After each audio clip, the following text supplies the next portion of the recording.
Today is the perfect day to test out this Latch kit because it is gloomy outside, and this, while it's gloomy, while watching a cozy movie, cozy up with some chai. Oh, this kit was originally $30, but I got it at the Joann's, RIP, the final sale for $9.99. But I think it's the perfect way for me to introduce myself to latch making because I love trying out these kits and seeing if they're worth it.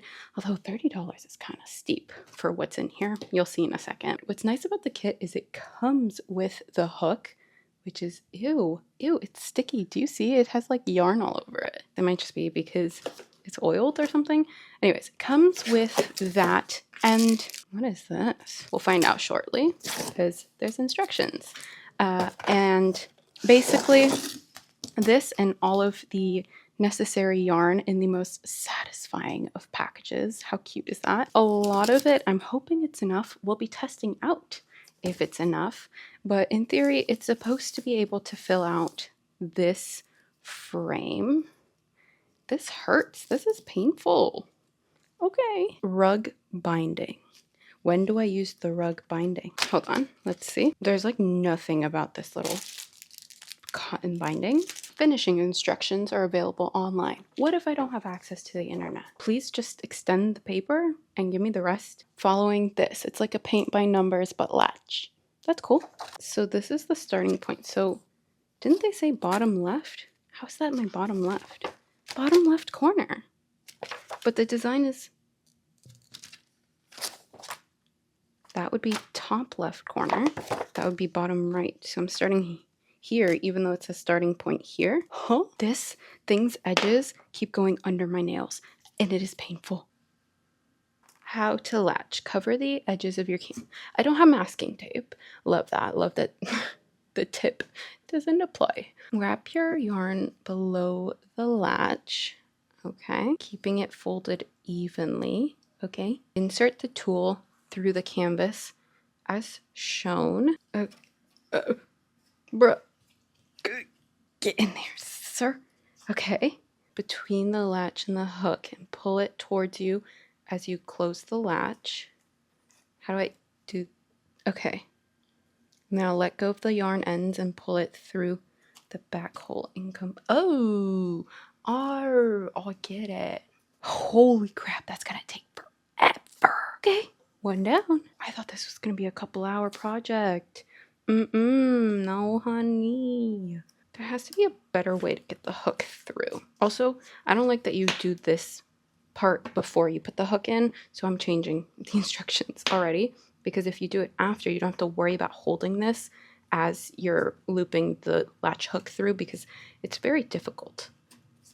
Okay. The instructions are either not dumb friendly, not adult friendly, or they're just like, I don't know. I feel like someone should have tested these out, or they're kind of tailored to someone who knows what they're doing versus me, who's never done this before, has never looked it up, didn't do any research whatsoever.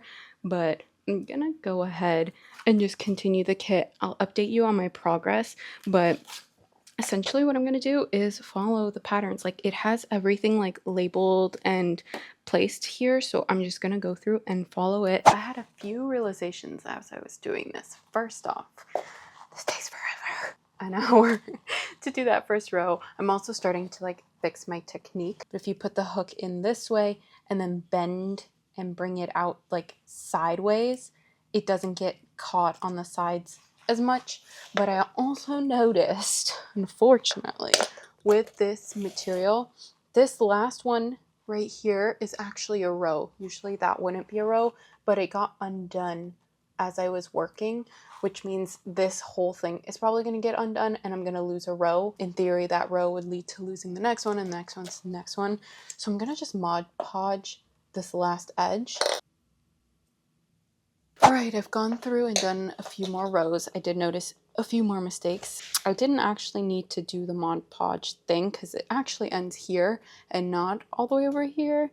I didn't do the math properly, which is fine. Whatever. I will say that's a lot of extra. We'll deal with it later.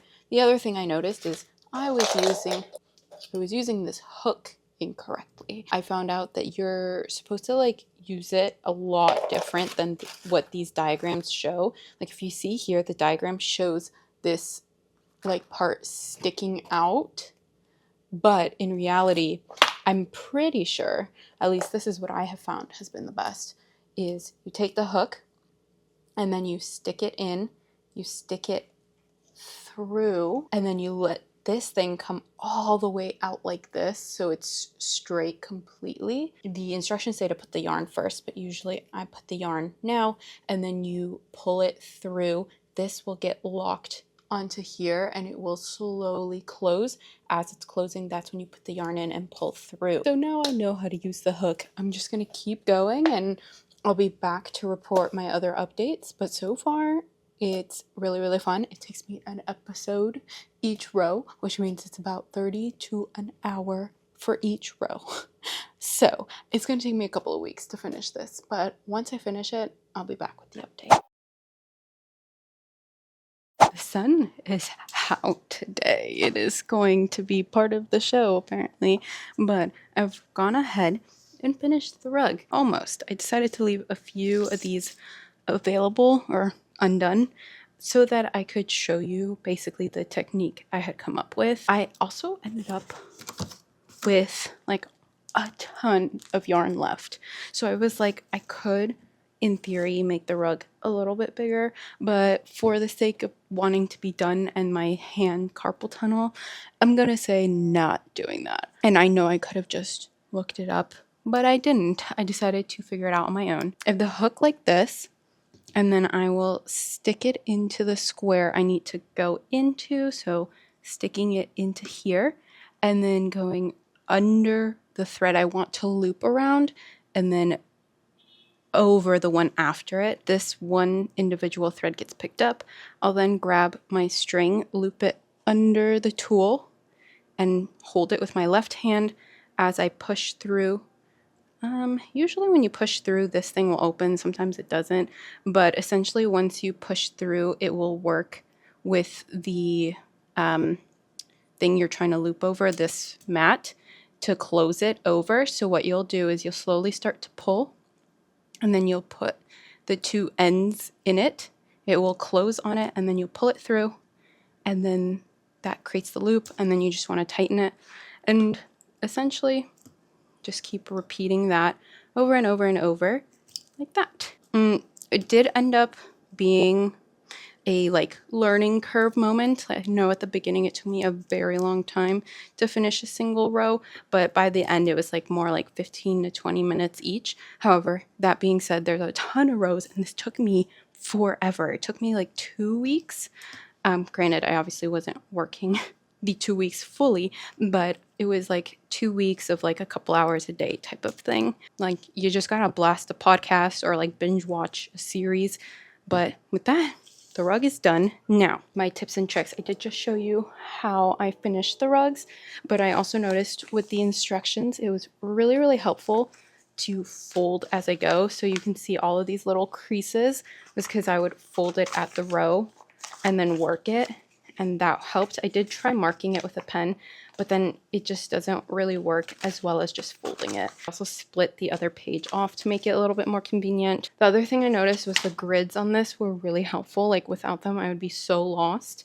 And also, it was very easy to track like where you were going. It's very hard to make a mistake here. It's also very easy to fix a mistake, unlike crochet and other like yarn art. You kind of have to like undo the whole row, whereas with this you can just go in and find that string, undo it, and pick it out. The instruction packet only tells you how to do this up to here. After that, it sends you to a link to then finish it, and I realized why. If you go to their website, it gives you like 5 options on how to like finish it. You can make a wall hanging, you can make a pillow, you can make a rug, and whatever. I am making a rug for my cat, and I know for a fact he's going to appreciate the box that this comes with more than this rug. The other thing I noticed is this kind of is not giving flower field.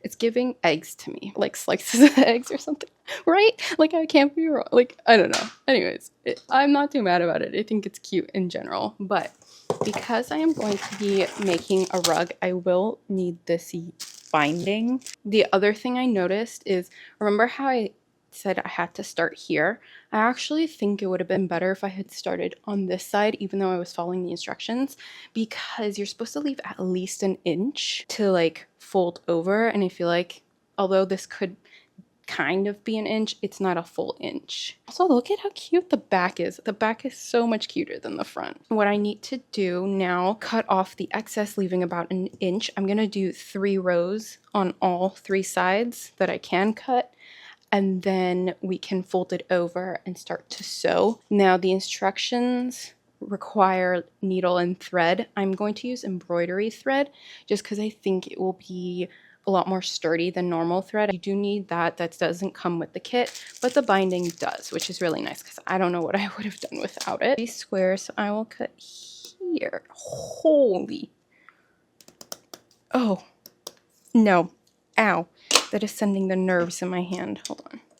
These might be stronger. I might have to get my fabric scissors. No, these are good. I've got that all cut up, so now I'm just gonna fold it over somehow. Now that I've folded it over, we're gonna go in with this, place this over the edge like this, and then I just go in and sew. It just says sew in place, but I don't know, do I sew into this or only into these? This is a hard stitch. I cannot explain how frustrating this is. I feel like I'm doing surgery on Frankenstein. That's what my stitches look like. From the diagrams that don't explain much, what I've got to do is go all the way across this way. Then I will stop at the end here, and then I will fold this like this. Huh? How did they do that? On top of just this, you then have to go in and sew that part as well as like a stitch across diagonally. It's gonna take me a couple hours. So what I'm gonna do is just do it off camera, making up the instructions as I go because these are not very clear, but I'm pretty sure it works like that. And if worse comes to worse, I can easily undo this and start over. It's been a couple of hours, but the rug is finally complete. I have a few findings. First off, some of these don't like, I don't know, though I think the rug needs to be brushed a little bit to like fix up the edges because like some of it just like is like one thing, one row down, and it's not the nicest. I will say it looks like a proper rug. Like I am proud of her.